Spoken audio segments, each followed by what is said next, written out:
Hello YouTubers! Today I'm going to be doing a tutorial about how to make your own drum loops. I will take you through a step-to-step guide of how to do that, plus I will show you how you can use the remix option to change the sound of your drums to either make it better or not change it at all. Okay then, let's get started. So you've just turned on your mo6. What you want to do now is you want to press the pattern button, which brings you up to this pattern screen. Then what you want to do is use the jog wheel to scroll up to 33, which basically gives you a clean pattern to use. Right, now there are two ways of choosing your drums. The first way, in which I would probably say is the best way to do it, is you press mixing, which brings up this screen. Then you press F2, which is the voice. Then you go to category search, and then you press drum percussion, which then brings up a list of drums, which is there.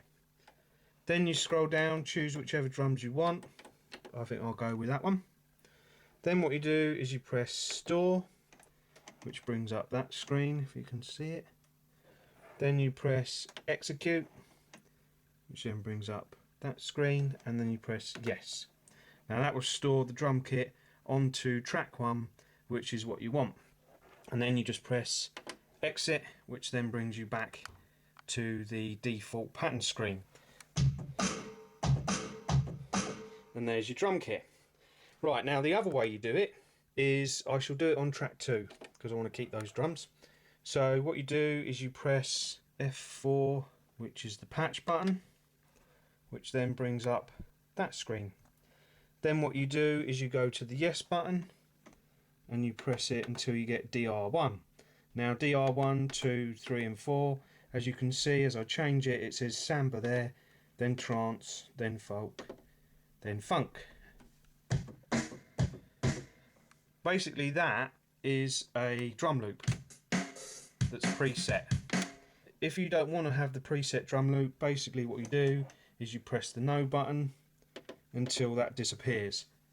Then if you press play to check, there's no drum loop and you just got the drums by themselves. Then basically what you do is you press the F1 button to get you back to the pattern screen. Now I would say that the first way of doing it is probably the best way because it gives you a better idea of what drum kits you're actually choosing. But I thought I'd put both versions in there because the second one is actually a quick way of doing it. I suppose it all depends on how particular you want to be about your drum kit. Right, so we've got our drums set up.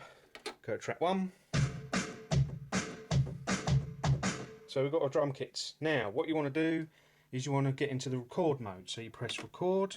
Now it says overdub there. Basically I use replace. I don't know why, I've always used it. I just find it easier to do it. That's all you got to do. Once you've set up your beats per minute and how fast you want it to go, then basically all you do is what I will show you. Now I've left the loop on. There are two ways of making your own drums. First of all, I'll show you by using the loop, and then the second way I'll show you the other way of doing it. But first of all we're going to do it with the loop. And for this I've got to change the camera angle so I can use both hands. Okay then. Okay, so it's all set up and ready to go. So you press record. First of all I would suggest that you go through the various different keys, finding out where everything is.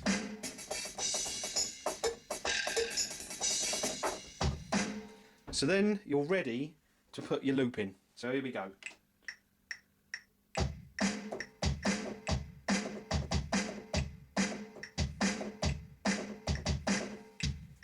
Right, so there's your first bit of loop. Now, if you want to play around a bit, you press the record button, and that stops it from recording again. So you can faff about with it, and it won't affect the recording. Right, so when you're ready to do it, you press the record again, so it'll bring you back in.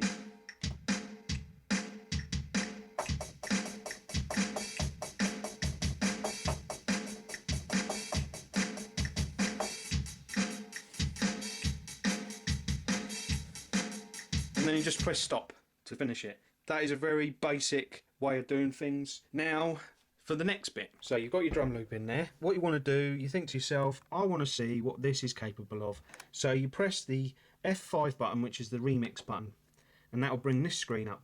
Now basically what you can do is you've got various different things that you can use to change the way that your sample sounds. So you press play and it sounds normal. Then what you do is you press enter and that'll put your changes in. And you just faff about with it until it sounds how you want it to sound. But if you don't want to change it, then you press the SF button to cancel and it'll put it back to your original. And there you go. That's the remix button. And then if you like what you listen to, then you just press OK and that'll do the change for you. So that was the first way of doing it. Now this is the second way of doing it. What you want to do now, you've got all your drum kits set up the same way as it was before you did the first way, and this is the second way of doing it. You go into record, and instead of having the loop on, which is there, you scroll down to it using the arrow keys and you turn it off, which is there. Right, so that's set up for that. So you've got your drums. Now basically for this version, what you want to do is you want to have 2 tracks set up with the drums that you want, maybe 3 tracks, maybe 4 tracks, but basically the same kind of drums that you want in order to do this way. The other way is probably easier to do it, but this way you're sure that you can change individual parts as you go along.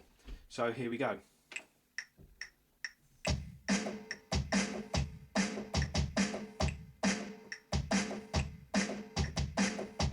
Okay, so you've put your first loop in your first track, which is just the first 2 parts of your track, which is that. Now you can go to track 2 with your other drum kit.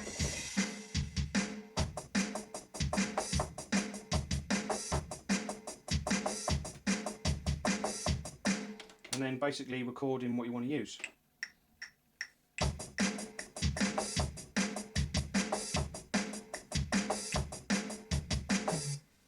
Oh, well, I naffed up that last bit. This way of doing it means it breaks it down into little sections, which you can then go back and change. So if I go into the track 1 and press the remix, so all that does is just change the first track. It doesn't affect the second track.